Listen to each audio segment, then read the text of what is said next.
ओम श्री परमात्मने नमः। अथ द्वादशोऽध्यायः। अर्जुन उवाच एवं सततयुक्ताये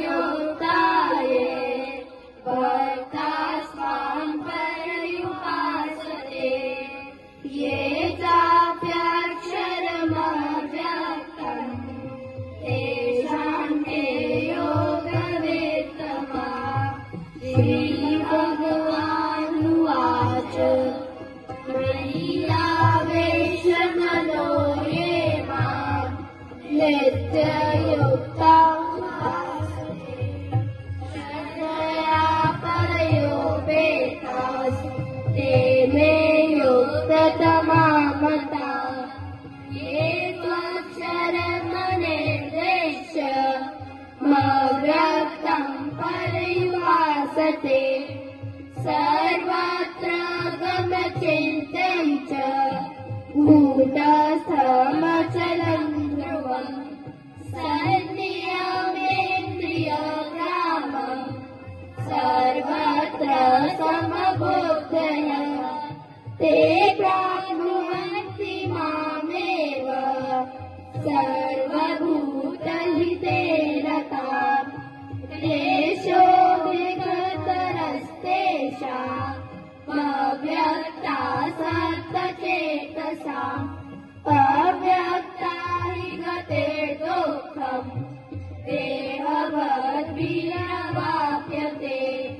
ये तु सर्वाणि कर्माणि मयि संयज्य मत्पराः अनन्येन योगेन मां ध्यायन्तः उपासते तेषामहं समुद्धर्ता मृत्युसंसारसागरात् भवामि न चिरात् पार्थ मय्यावेशितचेतसाम्।